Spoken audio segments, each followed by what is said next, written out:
So moving on, the next method is draw what you see. So for this one, and all the methods after, we're going to be using reference.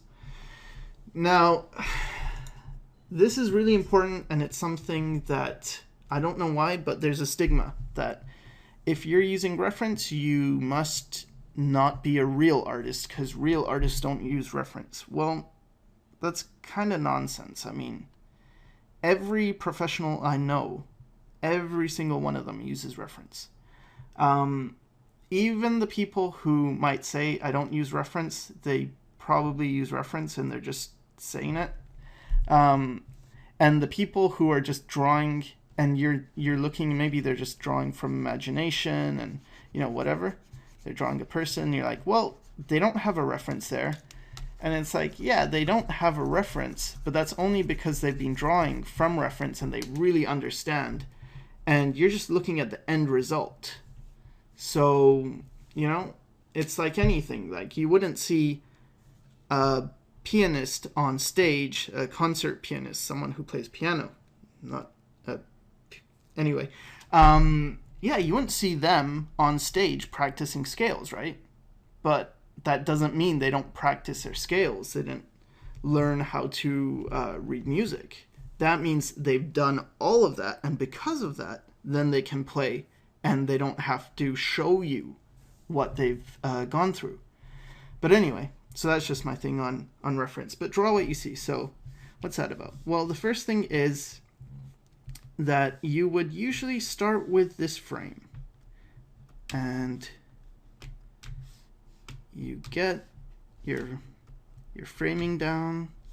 And then within that, you would start to look at the negative space, see where does this fit on the page. You go through your guides, you measure, use your eyes really carefully, and you train yourself to draw things like you'll pay attention to the angles, and you'll just draw what's in front of you. And this takes a lot of training, but eventually you can break things down and really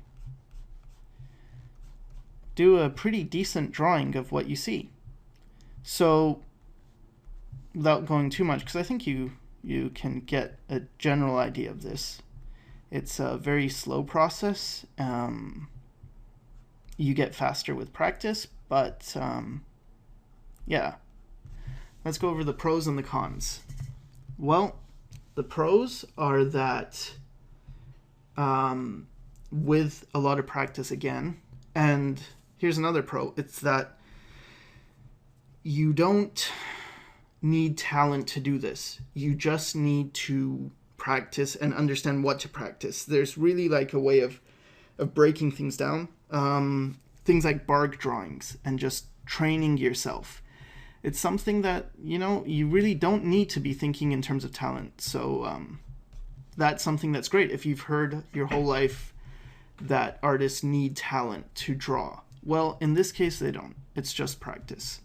But anyway, another pro is that this, when you're good at it, it looks awesome. This is what really gets you those photoreal results. And it's also going to get you a lot of praise. When people see your work and they see this stuff and it just looks incredibly real because you've just studied like crazy. You can see angles everywhere. Your proportions are good.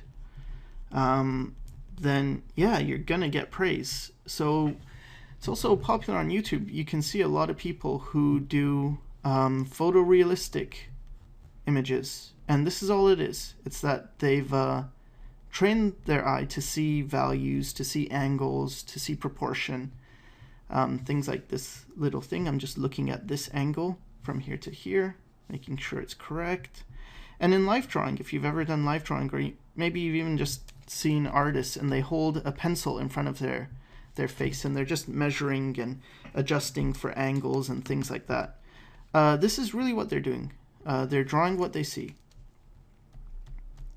So yeah, you get really good results. You get a lot of people commenting on how great you are. But yeah, it doesn't require talent.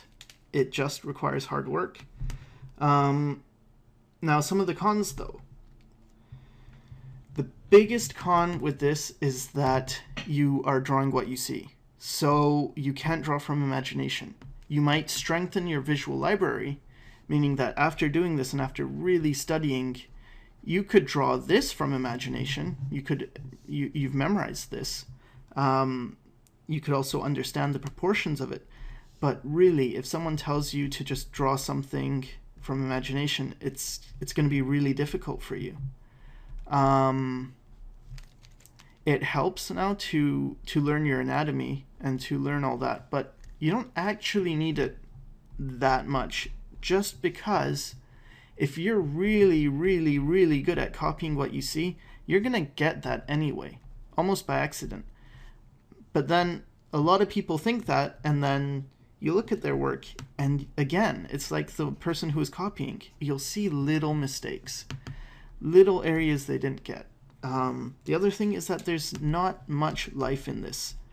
However, because you can draw such a detailed thing, you can add your own style to it and make up for that lack of life just with impressiveness. I don't know how else to describe it. Just by creating an awesome looking image. This is really the fine art approach, or at least an approach that's used very often right now in fine art. It's a classical approach, could also call it a traditional approach. It's been handed down from centuries. So a lot of the old masters would know this, and measuring angles, getting things looking just right. So that's that, but again, you can't draw from imagination. So the good thing is, if you want to create fine art pieces, great, it's going to do that. Bad thing, if you want to work as like a concept artist or a character designer or any other job, and again, the following methods are going to be really suited to someone who is going for the professional side of things. It's great for fine art, not so great for other commercial art.